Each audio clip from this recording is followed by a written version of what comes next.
Toda a sua vida é um desafio histórico. A presença de Jesus na Terra tem o significado mais complexo que os historiadores jamais enfrentaram. As anotações a respeito da sua existência estão reduzidas, particularmente, aos narradores dos evangelhos, a uma breve notícia de Flávio Joséfo, historiador do povo hebreu, e à tradição oral. Uma carta firmada pelo senador Públio Lentulus e dirigida ao imperador Tibério dá conta da presença de um homem especial em Israel, cujo caráter incomparável atrai as multidões. A sua personalidade viril era característica de um ser superior. E embora as multidões se sentissem atraídas por ele e das suas mãos recebessem o pábulo da vida eterna, raramente ele era visto a sorrir, mas frequentemente ele era encontrado a chorar, de compaixão pelas criaturas humanas. No século XIX, Ernesto Renan, imortal da Academia Francesa de Letras, terá a oportunidade de dizer que o nascimento de Jesus é o acontecimento mais notável da humanidade. Todas as outras personagens encontraram o lugar na história, mas Jesus dividiu a história. O seu berço assinala um período e encerra uma época.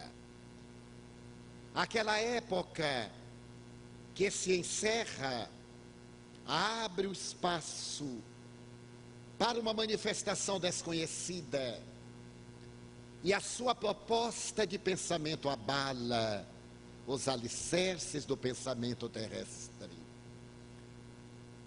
Com a sua figura em comum, Jesus comoveu a humanidade. 20 séculos depois de ter estado conosco, é o ser mais presente na civilização e na ética de que se tem notícia. Antes dele, Krishna, Buda, Lao Tse, Hermes Trismegistro, Sócrates, Platão, Aristóteles, Pitágoras estabeleceram as bases de um comportamento filosófico de natureza moral e de consequências religiosas, que assinalou de alguma forma a conduta das criaturas humanas. Mas Jesus foi diferente. À medida que o tempo passa, mais ele se encontra impregnando vidas. De tal forma as impregna que as transforma e as leva ao sacrifício e o incomparável legado a que a humanidade não estava acostumada. As criaturas humanas somos belicosos. Nos diferentes períodos da Terra disseminamos a guerra, estabelecemos a dominação arbitrária, o poder, vencemos os mais fracos, tripudiamos sobre as gerações vencidas. E graças a isso, a política guerreira foi sempre dominadora e autoritária. Jesus reverteu a ordem do conhecimento terrestre e estabeleceu como paradigma da vida a realidade do amor. E tem sido através do amor que ele tem modificado homens e mulheres que se lhe entregam em verdadeiro holocausto, com absoluta abnegação e com devotamento total. Ninguém que a ele se equipare. Aquele que o conhece e que trava relações de amizade com ele, nunca mais é o mesmo. Ele tem o condão de penetrar na alma e dulcificar as amarguras, fortalecer na fragilidade e erguer o indivíduo combalido, dele fazendo um herói. Foi graças a esse amor com que ele impregnou a história que se tornou por excelência o amigo dos homens e das mulheres e por característica o mestre de todos os indivíduos através dos tempos.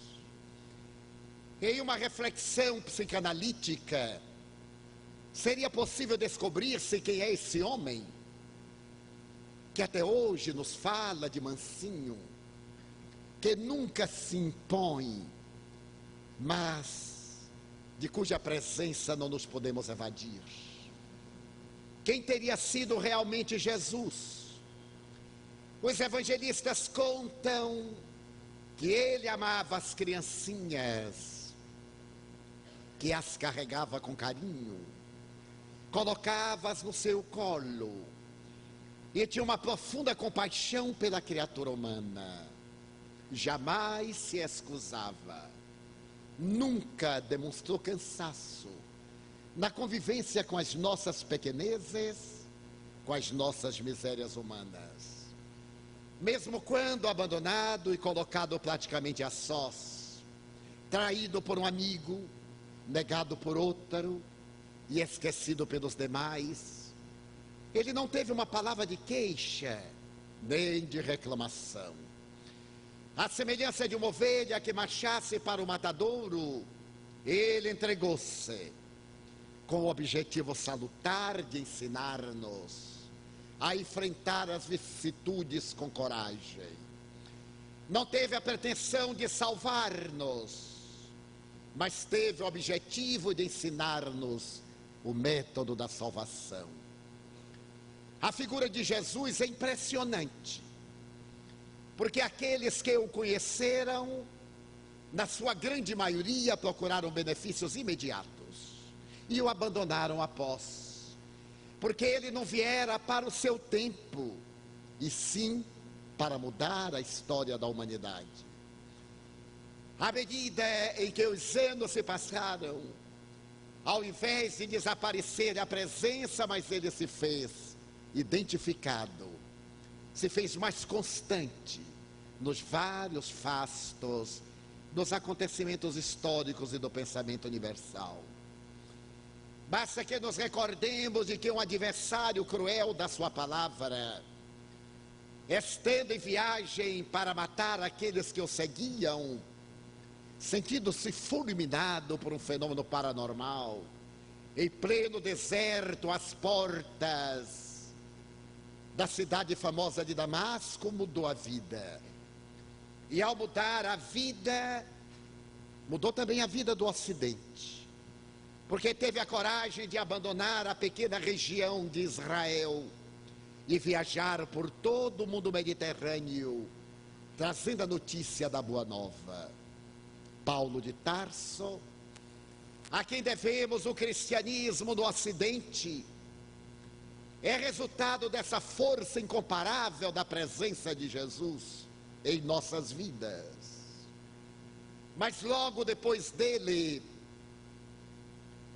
mesmo aqueles que titubearam, foram tomados por uma energia estranha e resolveram enfrentar a má vontade, a intemperança e o ódio romano como farisaísta, oferecendo-se em regime de totalidade, em sacrifício, para que a palavra dele pudesse permanecer incorruptível através dos milênios em fora.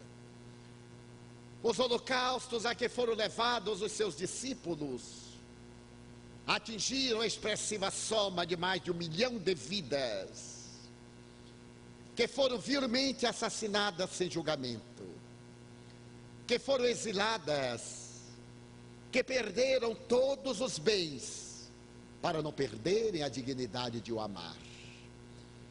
E mais tarde, por volta do século II,5 até IV,5, a escola neoplatônica de Alexandria adotou-o como patrono. E as maiores personalidades do pensamento filosófico da época aceitaram-no como verdadeiro divisor de águas. Agostinho, Orígenes, Tertuliano, Próclus, Jámblico, Eusébio, Porfírio, e apresentaram a visão otimista da vida, fundamentando a sua teologia patrística na reencarnação. Quando você pensava que a noite medieval iria apagar-lhe a presença, graças ao absurdo dos dogmas e ao totalitarismo da fé que se aliara ao Estado, em detrimento da pulcridade dos seus ensinos, ele reaparece e vai buscar em um pequeno burgo a figura admirável de Francesco Bernardone para reerguer-lhe a igreja moral. E graças àquele homem frágil, de características orientais, que ele escutou a voz chamando para sublimar os seus ensinamentos, a humanidade vai encontrar um novo sol. Esse sol que vem de Assis e aquece o restante da noite medieval, para que a presença dele não ficasse em totum, dominada pelas labaredas das fogueiras, ou pela intolerância dos dominadores terrestres. Logo depois, outros homens e mulheres são atraídos pela sua voz dulcíssima, e a humanidade conhece uma jovem que se desejava casar, e que ao manter um contato direto com ele em um estado de transe, entrega-lhe a vida em testemunho de abnegação. E a humanidade conhece Teresa d'Ávila, a grande doutora, que sensibiliza o pensamento da filosofia e da teologia, e abre as portas da dignidade à fé, restaurando a pureza dos monastérios. Ao lado dela, São João da Cruz, que se levanta para uma vida mística. Pedro de Alcântara, que se lhe entrega em devotamento especial, são a realidade da noite medieval, abrindo espaço para o período dos descobrimentos e da Renascença, quando ele ilumina as artes, e a sua presença fascina Miguel Ângelo, a Rafael Sanzio, a Botticelli, deixando marcas inconfundíveis da sua beleza e da sua ternura, imortalizadas na arte da pintura, na arte da estatuária, na literatura, na poesia e no pensamento filosófico. Mas quem é esse homem que, diante da era nova que se abre para a humanidade, continua a fascinar pessoas, quando é natural que o olvido tombe sobre a memória dos antepassados? Aqueles outros que também estiveram abrindo espaços na terra, permaneceram como figuras de museu, ou ficaram silenciosos nas imensas bibliotecas amortalhadas. Mas não Jesus. Com ele não existe uma posição de diferença. Ou se o ama, ou se o detesta. É o que nós veremos com o materialismo. A irrupção do materialismo a partir do século XVII veio estabelecer uma necessidade de definição contra a fé. Mas a fé religiosa, a fé formalista, a fé desestruturada de razão, e naturalmente a figura de Jesus elevada ao desprezo, é considerado uma presença chula, e ele experimenta a zombaria, a crítica mordaz e a indiferença. Mas ao mesmo tempo ele renasce, através da alma alcandorada de Blaise Pascal, que é considerado por Chateaubriand como a maior personalidade do pensamento do mundo. Aquele jovem que escreve os seus pensées, portadores de uma mística profunda a respeito da beleza cristã, e que se faz também um dos pais da matemática contemporânea, abrirá espaço para que ele se adentre pela literatura, para que ele abandone a restrição religiosa e passe a ser a figura ideal dentro de uma ética e de um comportamento saudáveis. Quando mais tarde o Marquês de Beccaria resolve lutar contra a pena de morte, seguindo a inspiração de Jean-Jacques Rousseau, seu mestre e inspirador, ele tem em mente a figura do mártir sem culpa, do condenado injustamente, e assevera que, por mais justa que seja a pena de morte, quando ela comete uma atrocidade, uma injustiça, ela perde todo o seu valor, e por isso mesmo ele tem a coragem de invectivar contra essa pena bárbara, remanescente do primarismo da criatura humana e da falência do Estado quando não pode educar.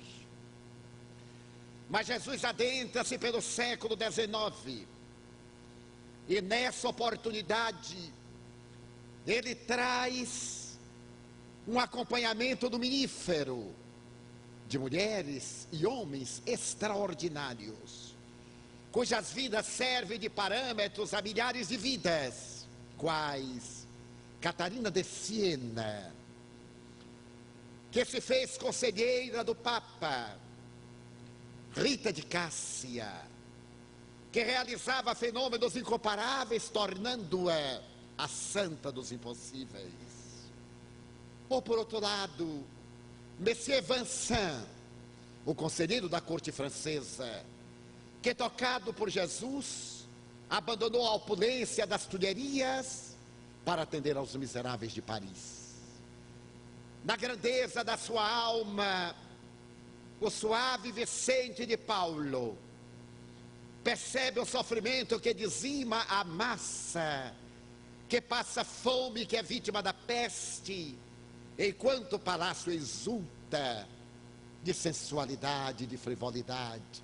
E ele sai a mendigar em nome de Jesus, para atender os esfaimados que o inverno rigoroso vergasta, elimina e deixa as marcas terríveis da destruição.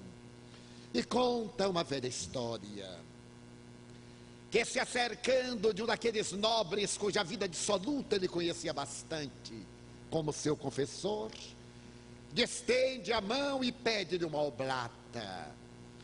Desejava ajudar os esfaimados das ruas, e o príncipe, vulgar e promíscuo, escarra-lhe na destra, e ele, sem perturbar-se, responde com naturalidade: muito obrigado, isto é o que eu mereço, e apresenta-lhe a sinistra. Ele diz: agora dê-me para os meus pobres. E ante essa humildade natural, ante essa presença de Jesus tão espontânea, o devasso se rende. Ele diz emocionado: Monsieur Vincent, ensina-me a ser como tu.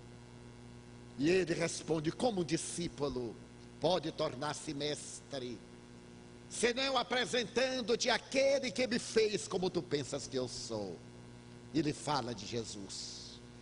Vicente de Paulo sai e convida uma jovem mulher para ajudá-lo no atendimento aos necessitados. Uma dama da nobreza, Luísa Marillac, abandona a ostentação e vai trabalhar com ele em favor dos desafortunados do mundo. Mas eles estão repetindo as velhas histórias dos primórdios do cristianismo. Naqueles dias iniciais era necessária a doação da vida, através do sacrifício total na arena romana. E passa pela minha memória a chegada de um homem nobre que vem da África, que esteve na Ásia Menor e que a ferros chega ao porto de Ostia, onde desembarcam as grandes caravelas. A soldadesca trá-lo a Roma pela Via Ápia antiga. E quando amanhece e o sol doura as 7 colunas exuberantes de mármore branco trabalhado, com o casario suntuoso e palaciano, o homem a ferro olha a cidade deslumbrante e vai dominado pelos sorrisos. Um soldado que o não entende esbordoa-lhe a face e pergunta: por que sorris, miserável? Tu não sabes que vais morrer?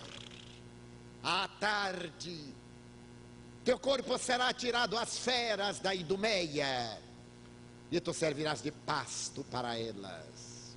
Sem perturbar-se, o homem que era escravo de outro homem, mas era livre no reino dos céus, redargue com um sorriso que lhe baila nos lábios: estou sorrindo de felicidade. Eu sei que vou morrer e por isso mesmo eu sorrio de júbilo ao contemplar a vossa cidade.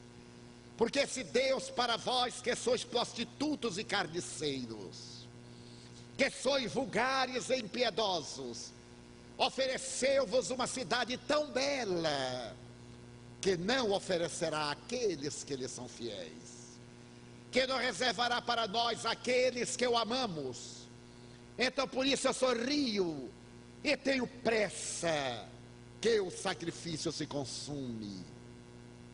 Era Inácio de Antioquia, aquele menino a quem Jesus teria colocado sob as pernas, e que mais tarde João, na ilha de Patmos, no promontório de Patmos, recordando-se dele, foi buscá-lo, educou, ministrou-lhe a palavra e mandou que ele saísse a pregá-la pelas várias regiões da Ásia Menor e do norte da África.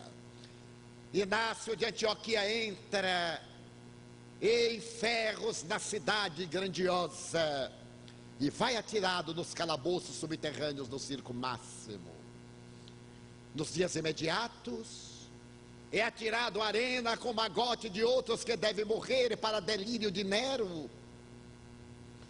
E ali ele contempla as feras da Numídia, da Dalmácia, esfaimadas fazia uma semana, que terrivelmente violentas matam, despedaçam, esfacelam os corpos, que tremem e que estorcegam diante do testemunho por holocausto a Jesus. Ele ajoelha-se e aguarda o momento final que não chega. Os 120.000 espectadores ululam nas galerias. As feras passam por aquele homem ajoelhado com absoluta indiferença. E Inácio surpreende-se. As feras recusam-no. Por que será? Certamente ele não exuda essa irradiação sanguínea que atrai o apetite das feras. A sua vida de abnegação, de sacrifício, de espontânea doação a Jesus modificou-lhe praticamente a irradiação carnal. E ele chora. Não merece morrer. Afinal, a maior prova de amor era dar a sua pela vida do crucificado. E quando a tristeza o abate, e ele começa a chorar envergonhado por não merecer a morte, aparece-lhe um ser angélico que lhe diz: Inácio, morrer na arena é muito fácil. Uma patada do animal despedaça o corpo, e os seus dentes e garras afiadas trucidam a carne. Jesus espera de ti um sacrifício maior. Tu viverás. Viver é mais difícil do que morrer, particularmente quando se deve viver morrendo a cada instante, renunciando a cada momento, experimentando um desejo e renunciando a ele, até o momento da consumação final. Tu viverás. para demonstrares que o verdadeiro Senhor não é de morte, mas é de vida. Naquele momento, ante o apelo da multidão, Nero ergue o polegar. E Inácio de Antioquia é atirado para fora da arena para enfrentar as feras piores, as criaturas humanas. Incompreendido, ultrajado, porque os amigos diziam que ele, por certo, havia abjurado. Ele houvera negado a Jesus e certamente havia homenageado aos deuses. Ele não se defende, porque defender-se muitas vezes é acusar. Ele silencia e permanece. Tido pelos amigos na própria casa cristã, em caráter suspeitoso, ele persevera, até que os anos se dobram uns sobre os outros, e os companheiros percebem a grandeza e a magnitude desse apóstolo, que ao lado de Estevão foi considerado dos maiores do cristianismo primitivo. Tudo por amor àquele homem. Mas que homem é esse? Em plena Revolução Comunista de 1917, uma jovem duquesa está em Petrogrado, hoje Leningrado. Ela é perseguida pela sua posição de destaque. É casada com um duque, goza do prestígio do czar de todas as Rússias. E quando explode a Revolução, ela é mandada, na sua juventude de adolescente de 17 anos, para levar uma mensagem pelos campos nevados, atravessar as fronteiras, e parte Catarina, a duquesa de Wieck, para um destino ignorado. Avança, atravessa as linhas de combate, e quando se percebe perdida, apela para Jesus, chama-o, recorda da sua infância, havia recebido a doutrina ortodoxa russa, mas era o mesmo Jesus, era aquele companheiro dos solitários, das pessoas injustiçadas, dos infelizes. Chama-o e resolve adotar-lhe a proposta, caso se liberte da situação embaraçosa em que se encontra. Depois de peripécias incomparáveis, ela consegue sair do território russo, mas vai experimentar as dores acerbas de um casamento cruel, que lhe pesará amargamente sobre a fragilidade orgânica, sobre a fragilidade emocional, mas na confiança absoluta em relação ao seu amigo transcendental. Catarina de Wieck, experimentando a viuvez aos 21 anos, transfere-se da Europa aos Estados Unidos, onde as lendas diziam que se podiam colher dólares nas árvores, nas folhagens de Nova York. E ao chegar à grande cidade promessa, estuprada, vencida, malsinada, em um bordel de ínfima categoria, Catarina de Wieck resolve matar-se. A presença de Jesus não a pôde impedir de descer aos mais baixos níveis da corrupção social. Vendida praticamente como escrava, ela sai numa noite de frio e se dirige a uma ponte do Brooklyn, sobre o rio Hudson, para exterminar a vida de tantas penas. Apoia-se na murada e prepara-se para saltar. Nesse momento azado, para um táxi, e um homem de meia idade salta, acerca-se-lhe, e lhe diz sem preâmbulo, uma jovem mulher, de semblante amargurado na ponte, nesta noite tenebrosa, certamente está pensando em matar-se. Eu sou judeu e sinto que você é cristã. Em homenagem a ele, que também foi judeu, eu tenho a missão de levá-la para minha casa, sem lhe pedir nada. eu sou casado, dar-lhe-ei alimento e conforto, porque a sua vida tem o direito de ser dignificada. E sem maiores preâmbulos arrasta a jovem quase suicida, coloca no seu carro, leva para casa, dela cuida em companhia da família, restabelece-lhe a dignidade ultrajada, dá-lhe confiança, autoestima. E Catarina Dweck se reergue. A antiga duquesa adquire o seu orgulho pessoal e vai trabalhar.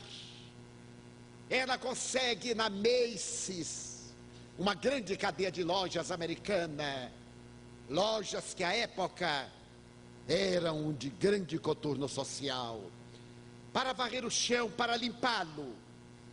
E num desses dias em que a vida deve mudar de roteiro, ela escuta uma senhora da aristocracia tentando comunicar-se com uma vendedora de perfumes.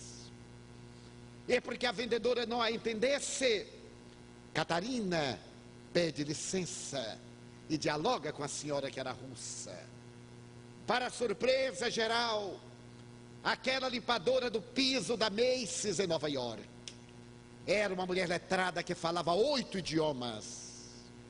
E quando se descobriu que ela era ex-duquesa, Catarina imediatamente foi transferida de setor e foi convidada para proferir conferências contra o comunismo. Mudou de posição social, econômica, tornou-se célebre, começava a cobrar expressivas somas para falar da sua vida. E conseguiu sensibilizar o cardeal Spellman, de Boston, que estava trabalhando com mulheres equivocadas e que deseja alguém que tenha experiência de bordel para poder socorrer essas moças que foram ludibriadas no interior e trazidas para os lupanares da cidade.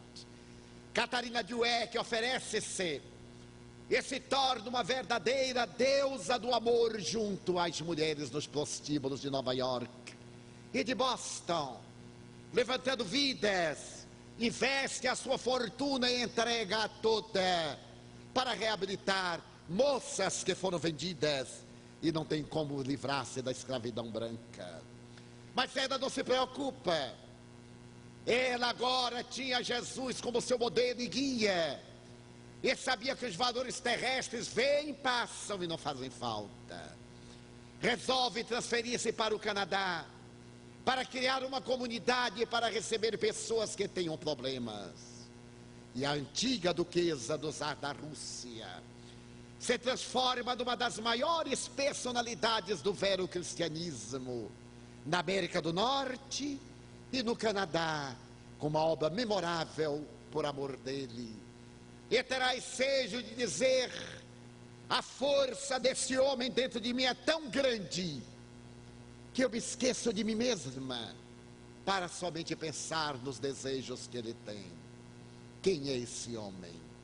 Ao Mahatma, que se encontrava no maior desafio que a humanidade pode enfrentar, a libertação do seu povo do tacão imperialista da governança inglesa. Ele se apresenta nos 12 versos do Sermão da Montanha. E Mohandas Karamchand asseverará que amava Jesus, embora temesse os cristãos. Que homem é esse? Tão extraordinário quanto desconhecido, que até hoje continua chamando-nos, erguendo-nos do caos, levantando-nos para novas propostas, até convidar Allan Kardec para restaurar a sua palavra, trazendo a mensagem do Consolador que ele prometera, para tornar o mundo melhor e dar sentido, significado e dignidade à vida. Com o advento da doutrina espírita, a 18 de abril de 1857, ele que volta, já não mais crucificado na nossa ignomínia, livre, amigo das nossas ansiedades, companheiro das nossas horas solitárias, confessor das nossas amarguras, devotado, convidando-nos para superarmos a fragilidade e nos enfrentarmos no país de nós mesmos, onde Ele governa soberano. O Espiritismo nasce da sua promessa de João 14,16. E ele toma a barca da fé raciocinada a partir do século XIX e começa a singrar os mares tumultuados e convulsos do pensamento histórico para chegar aos corações e falar-lhes da felicidade do amor. Que homem! Que homem é esse? No inverno de 1952 em Paris, a devasca é cruel, a miséria avassala, e um homem que o ouviu, ex-tuberculoso, resolve atender os pobres em homenagem aos viajantes e ele no caminho de Emaús. É o Abade Pierre. Ele percebeu que a sua vida religiosa não tem sentido. O único sentido que ele pode dar à sua vida religiosa é entregá-la ao amor na ação.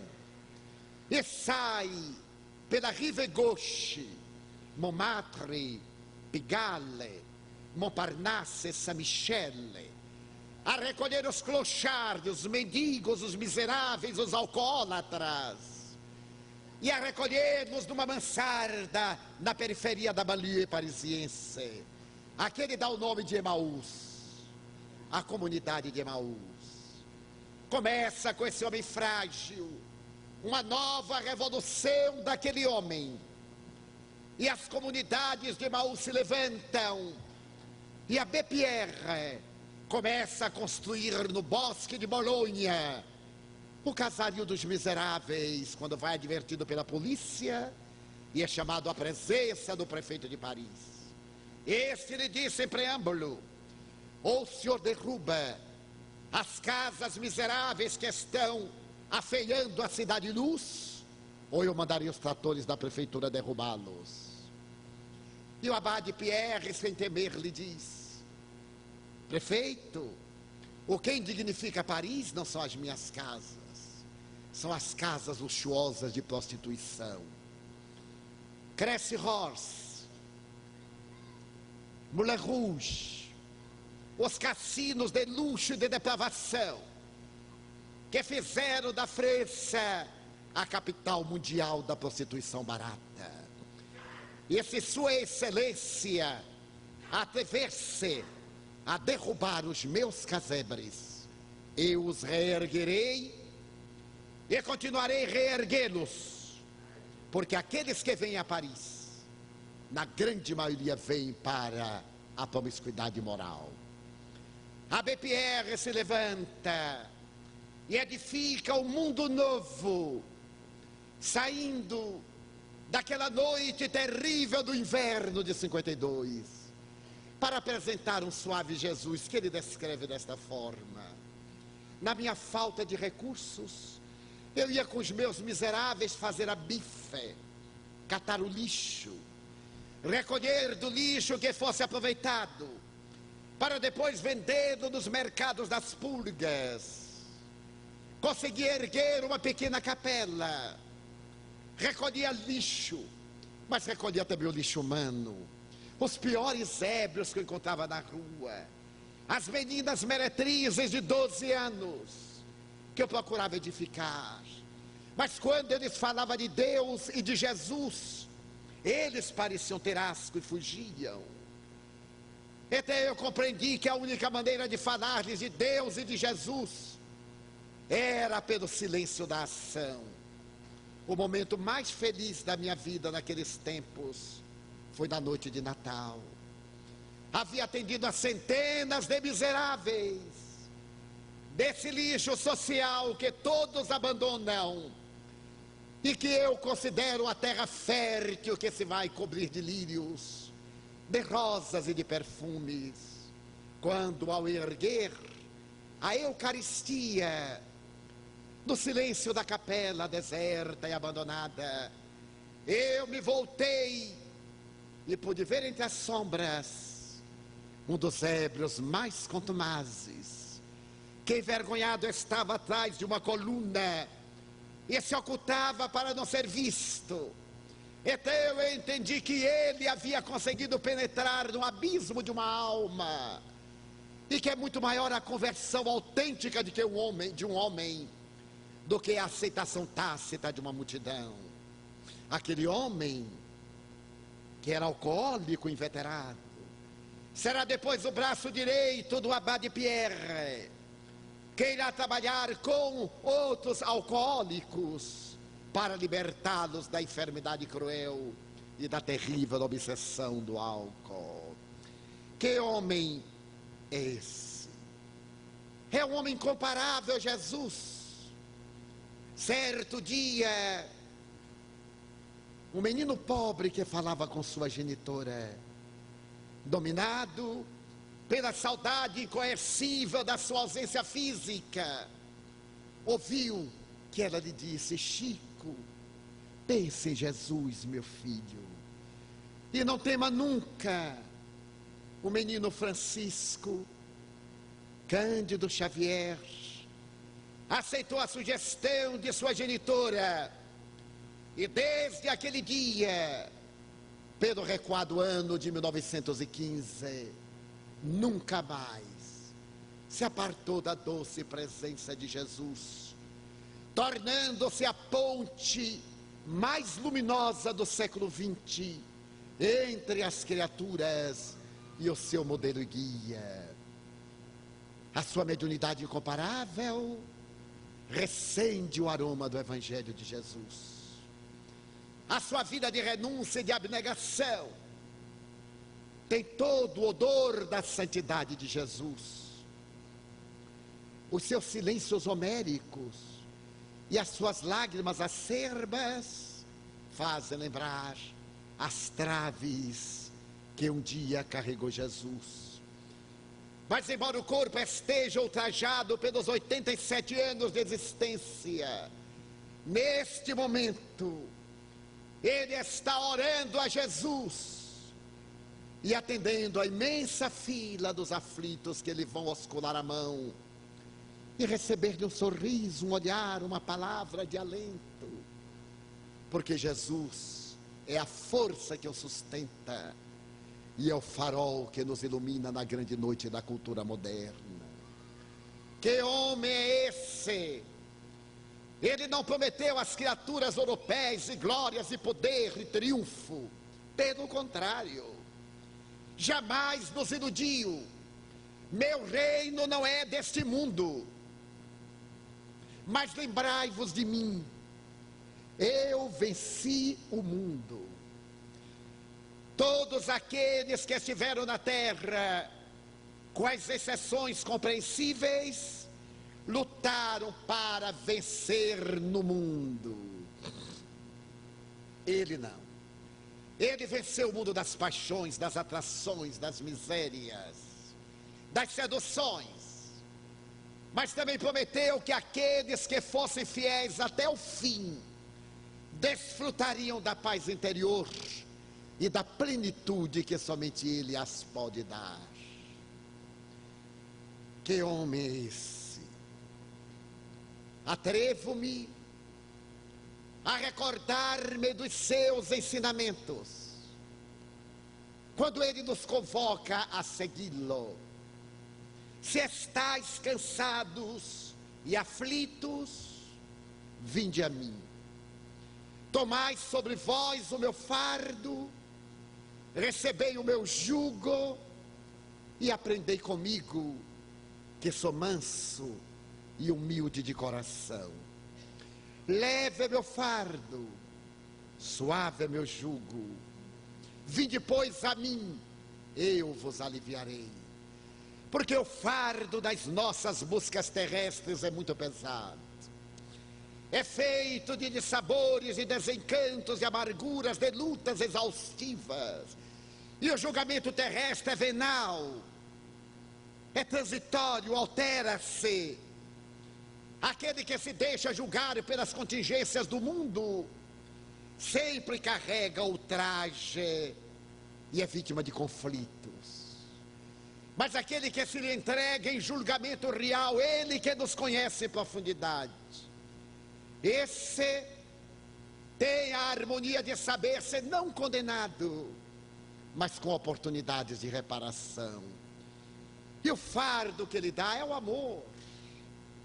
O amor não tem peso, não tem dimensão. É suave como um hausto e é leve como um perfume de lavanda. Neste mundo de pessoas paredes, de criaturas problema, criaturas dificuldade, ele nos pede que sejamos pessoas pontes, que sejamos criaturas que abramos espaços para outros passarem. Ele nos conclama a nos transformarmos em indivíduos, utilidade um dos outros. A nossa vida diante dele só tem sentido quando nos tornamos úteis ao nosso próximo depois de nos auto-iluminarmos. Que homem é este, afinal, que nos ofereceu a fé, mas a fé é certeza de realidade, que nos ensinou a superarmos as nossas más inclinações, as nossas más tendências, com leve sorriso de ternura, de quem nos entende e nunca nos condena. A função da fé é muito mais profunda do que parece. Ainda não nos demos conta, inumeráveis pessoas, de que a função da fé não é para resolver os problemas materiais, é para inspirar-nos a resolvê-los. Não é para retirar o fardo dos nossos ombros, fardo que nós próprios colocamos. É para nos dar resistência para conduzi-los. A função da fé é alegrar-nos no momento em que as dificuldades nos desafiam e dar-nos paciência nos momentos em que os problemas se multiplicam. A função da fé é ética, é estética, é libertadora. Muitas vezes desejamos que ela se transforme na caixa mágica de Pandora, que ao se abrir, ao invés de sair as misérias da tradição mitológica, saiam as soluções miraculosas para a nossa comunidade, para a nossa forma cômoda de viver, e perturbamos a nossa fé com pedidos e solicitações, esquecendo-nos da transitoriedade do nosso corpo, esquecendo-nos de que somos seres imortais, cuja realidade precedeu ao invólucro carnal e sobreviverá a sua transformação e desgaste, avançando na direção do mundo das luzes. Para onde nós iremos? Que já podemos vislumbrar na razão direta em que nos despojemos das paixões e dos atavios, na medida em que aspiremos a uma atmosfera mais elevada, a uma psicosfera superior.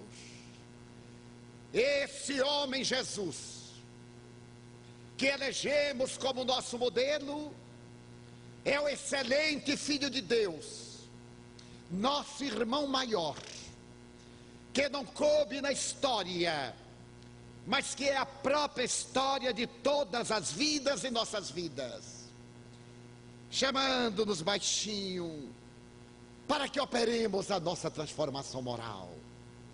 De nada nos adianta saber que ele existiu um dia, na caminhada carnal, que ele esteve conosco, apresentando balizas e dirimindo equívocos, que ele permanece inspirando-nos, se não abrirmos espaço para que ele habite na nossa casa emocional, se não tivermos a coragem de o elegermos, aceitando-nos as disposições superiores e entregando-nos em uma atitude de doação plena, para que Ele faça da nossa vida aquilo que seja realmente de melhor para nós.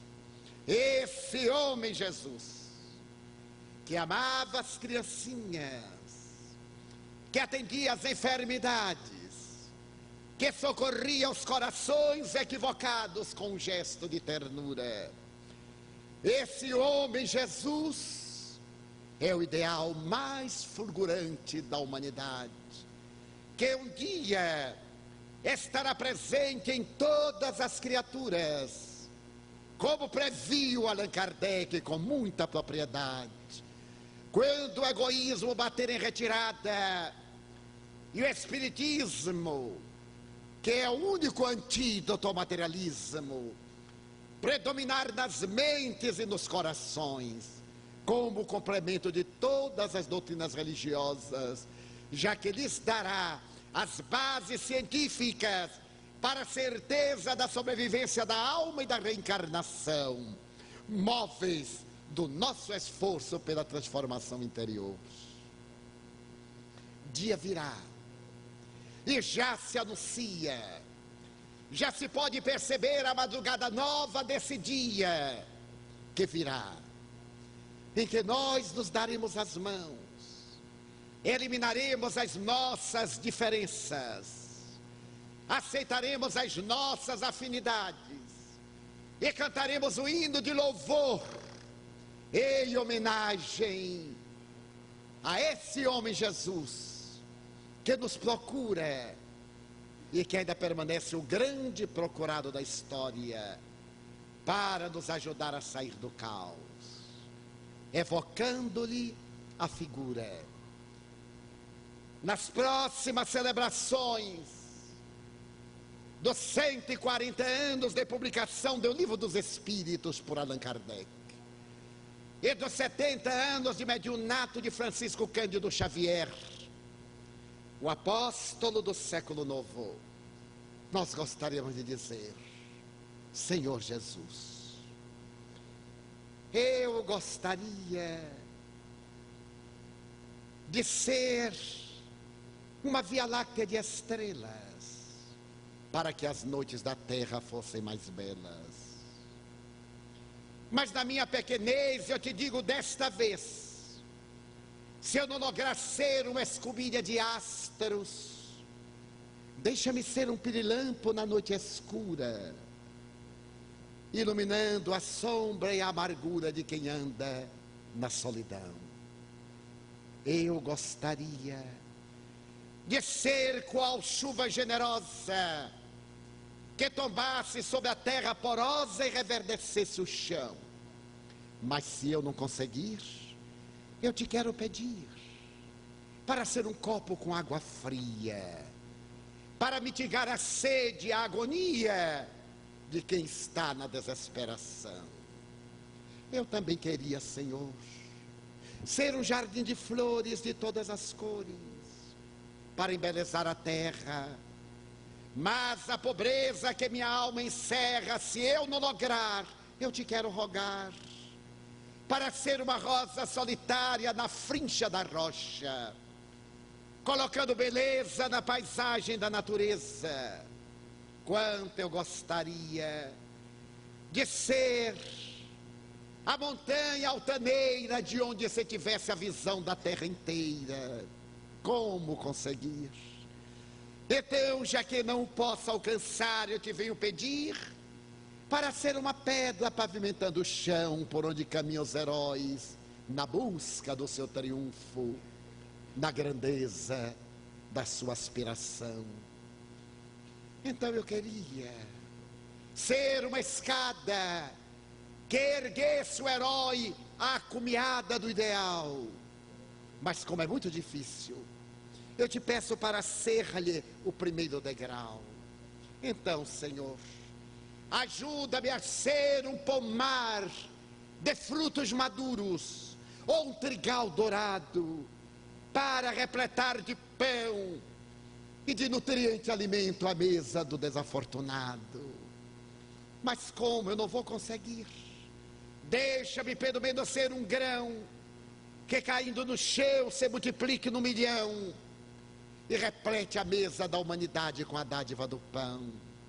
Jesus, eu queria ser poeta, o orador, o esteta, o artista, o musicista, para cantar-te a beleza, para de ti falar em tom de grandeza, porém me faltam a palavra lírica, a estesia, a musa, a beleza. E como não te posso dizer do que vai na minha alma, deixa-me, Senhor, ficar à sombra da árvore na estrada, para quando pelo meu caminho passar alguém sozinho, ele possa perguntar: para onde vais? E se ele disser: eu sigo sem rumo, eu o possa acompanhar, estendendo-lhe a mão e dizendo-lhe: deixa-me ir contigo, aceita-me como teu amigo, sou teu irmão, e lado a lado, na grande jornada, eu possa dizer: meu Deus, encontrei a luz, e ao lado do meu próximo seguir, como se estivesse ao teu lado, amado Mestre Jesus. Vamos orar.